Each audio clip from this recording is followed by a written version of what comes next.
2 घंटा विद्यालय समय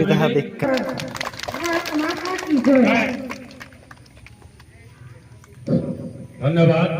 जाओ आम दीदी बहुत सुंदर भाव निजर वक्तव्य रखिले आमे समस्त चेष्टा करिबा आउ शिक्षा विषय रे समस्ते कहले मु अल्प समय टिके आपण मानक आउछि तापरे आमे बसिबा जे एबे समस्त वक्तव्यर सारांश रे बाहरिला आमे पाठ पढ़िले ही सब किछि जानि परिबा तापरे आउ कहउतिली शिक्षा हेले ही आमर अधिकार आमर कर्तव्यटा आमे जानि परिबा जिमती गुटिए ज्वलंता उदाहरण रही जाउछि एई विद्यालय रे जणे शिक्षयित्री अक्टोबर मासरू जॉइन करिकरी आज पर्यंत से ड्यूटी करिना तो इठी आपण मानकर जो सुविधा हबार थिला छात्र छात्री मानकर जो सुविधा हबार थिला सेटारू छात्र छात्री माने वंचित रही जाउछन्ती एबे 5 जण शिक्षक जगह रे 4 जण अछु जणे बिल्कुल आसुना हांती तो एई भलिया जो परिस्थिति दिसुची ताकू आपण माने चिंता करिबा कथा ता प्रति कोन आमे पदक्षेप नेबा कथा ताकू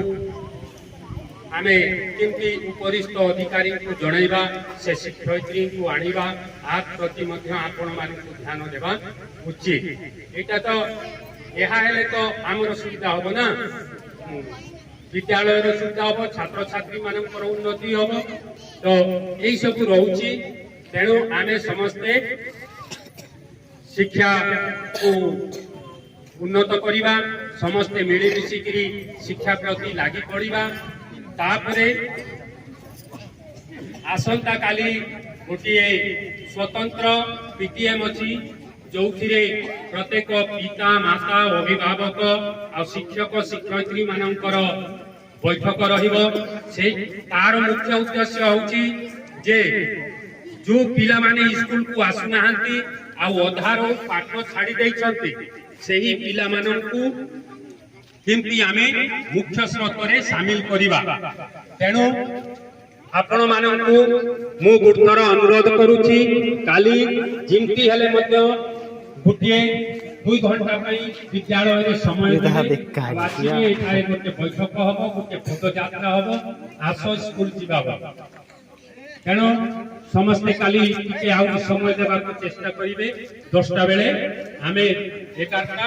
8टा भितरे शेष करतो मु आउ विशेष किछि कहू नाही एतिकरे मोर वक्तव्य शेष करूछि शेष रे एतिक अनुरोध करिवि समस्ते आमे श्रेणी कोठरी रे जिबा आ बसिबा से कार्य मिष्टान्न बंटनर व्यवस्था करा धन्यवाद।